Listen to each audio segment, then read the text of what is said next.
I am Mrs. Lillian. I am here to say thank you, Jesus, for what you did for me and my family. We were a victim of evil church. 2016, I returned from Abuja. Though I was diagnosed, they said I had leukemia and I was pregnant. My mom called me and said, there is this church she's attending at YKC. I should join. So at first I was reluctant, but later I joined. But along the line, I saw a whole lot of things. Even the wife of the so-called prophet was the one who told me 75% of negative things that I have been wondering, but when she told me those things, I was able to have my conclusion, and I said, this is not the right place for me, and I left. And the man came to me, he knelt down, he begged me. There was nothing he didn't do. He ended my marriage at the cost of this. It wasn't funny. So he came back, he begged me, he said he was going to give me 1.5 million, I should return back to his church. I said, instead of me to come back to your church, I would better go back to my village and serve the deity of my village. I'm not coming. So, and in my family, the team weighed all of us down. For more than 6 months, I didn't go to church. My siblings, they didn't go to church. Even up till now, some of them, they are still struggling with their faith. It wasn't something to be told of. It wasn't funny. But I thought at the end of the day that this was just, after the man asked me to come back, I told him my response. I thought it ended that way. I never knew that the devil had a bigger plan and surprise. At the end of the day, my aunt gave me the link to NSPPD. I said, please join this fire altar because you can't have this battle alone. This is a severe one. She was also part of that evil church, but left before myself. So I joined. I was praying every morning. God kept on revealing things for me. So it came one day, I had a dream. I woke up, I was supposed to pray, but the calls that were coming couldn't allow me to pray and cancel the dream. So at the end of the day, I just had my bait, drove up to Imo. On my way, very close, immediately this College of Agriculture, right now is a polytechnic, Imo State Polytechnic. Immediately after that place, that was when the accident happened. But one thing I heard was, slow down. I was hitting 120 because I was just eager to head to get to school before 3 p.m. So before I knew it, that accident occurred. I had bye. The next thing I had bye. I was now struggling with my steering. And then after a time, it got to a halt. My car got to a halt. I looked at it. The car was not burning. So at the end of the day, it was the military checkpoint that came to rescue me. The army people who were there. Even my door could not open. They had to pull me out from the another side. So I was in the hospital while I was receiving treatment. A call came from that. One of the members of that evil church called me and said, see, sister, I don't know where you are, but whatever you are doing, you need to pray very well, because our prophet said that before Sunday, the accident happened on Wednesday, and I was already in hospital Thursday, and then the call came on Thursday that before Sunday they will hear I have died. So at that moment I said, really? So it was then the dream I had then recalled to me. I said, okay. I told them there in the hospital, discharge me.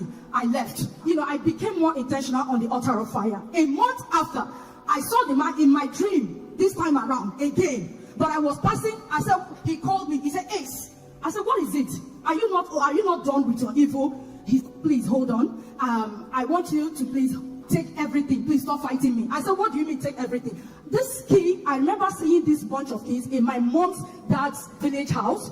These long keys, very old, ancient, primitive long keys. He handed it over to me. There were 6 of them. I said, Jesus, what is this? He said, it was my glory he took. I should take it. I said, what? You took my glory? He said, wait. He went back again. He brought a pillow this time around and gave it to me. I said, this is it. Take it. I collected it. He said, but please, one thing I'm begging you, stop calling my name on that altar. Stop mentioning my name. I will no longer fight you. I will not fight you again. I've handed over everything which I've collected. Please take it and go. And then I woke up. I said, this is reality, because by the time I woke up, it was 2 a.m. in the night. I started praying again. This thing happened at Papa's birthday. That was on the 22nd of August, 2023. Then I heard Papa said, what stopped it the other time will not stop it again. And this time, the answers will not be delayed. What stopped it the last time? What stopped it the last time? Hear this, I hear the Lord. It will never rise. Now hear what the Lord is saying. What it means is this thing I'm about to say. This particular one, the answer will not be delayed.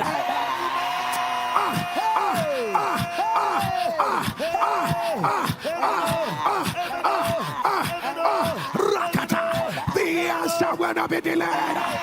So I started praying with it. Then on the night of 23rd of the same August, so while I was praying, I saw Papa. He came there, singled me out among 5 other ladies who were praying with me on the altar. I don't know them. It was just a dream. Papa started giving me a number. He said, take. this number. My daughter, what are you still doing here? You are not supposed to be part of these people here. I said, but Papa, I've not received my evidence. He said he has sent it all. Okay, come, follow me. Come. He started calling a number. While he was calling the number plus 35122, he was calling it in the dream. I was capturing it. I was recording it. I woke up. I saw my phone blink because my son woke me up and said, Mommy, please cover the window. So when I woke up, I saw that my phone showed a light. So I took a pen and then wrote down the number that Papa gave me with all intention that it was Papa Jerry's number that the next day I was going to call. So while I jotted it down, I took my phone. I said, my Wi-Fi is still on by this time. It was 3 a.m., just a minute past 3 a.m. in the midnight. I switched off the phone and then switched off my Wi-Fi and then went back to bed. While I was, the next day I woke up, I said, yeah, Papa called me.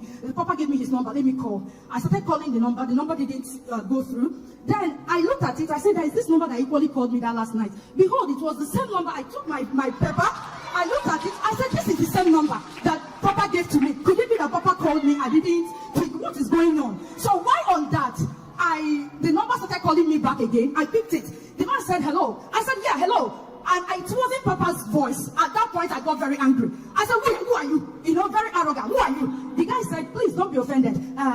Are you Mrs. Madu? I said, I'm not Mrs. Madu, sir. So who gave you my number? You know, just like that. And he said, please don't be offended. Can I see your face once again? I want to be sure that you're not Mrs. Madu. I said, I'm not Mrs. Madu. He now put it on a video call. He saw my face. Immediately, he caught it and said, you are not the one. But please, I'm looking for Mrs. Madu. I said, I'm not Mrs. Madu. You've seen I'm not Mrs. Madu. What is it?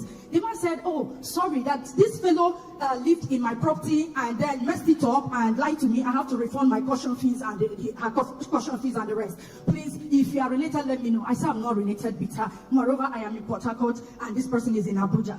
And I remember prior to that time, I had gone to MTN when I left the evil church. I changed my whole numbers. I went to Glow. I picked up a number, and that was the number this guy was calling me with. And from there, you know, that day we trashed it, and then 2 days after he sent me a message. Please, can he talk to me? I said, what is it? I am not fit. I'm not strong. I'm sick. Then 3 days after he called, he sent a message again. Can I call you? Can we talk? I am moved to talk with you. So from there, we started talking. Before you know it, the man said, oh, he's in for marriage. He's in for marriage. He's coming for marriage. So I was thinking it was a joke. Before you know what was going on, this man came back from Europe, then came to my house on the 30th of December 2023. I was thinking, oh, he was coming to collect the list. But by the time they showed him the list, he said, oh, that it's not even up to ₦1 million. Papa, can we start doing everything right away? My father said, marriage doesn't happen that way now. You have to go and come back. The man said, no, I don't need to wait. I'm sleeping over in Port Harcourt. Make arrangement for your people. If the money I'm going to give it, let everybody be gathered here. I'm calling my people. I was thinking it was a joke. The next day 31st, he slept over. The next day 31st, the man, he came. My people gathered. They were beating him with intention, maybe let them scare him away because they've never seen anything like this. It was so sudden. But as they call 30, the man will give 80. They will call 100, the man will give 300. And everywhere, I think, if you see Jesus, so as God may have it, everything took place. That in fact, even to make up, I didn't even know what clothes to wear. To make up was a problem. So I was still there trying to see if I could wear my makeup, little makeup, maybe lipstick. They started calling, come and hand over the wine to the man. Come and hand over.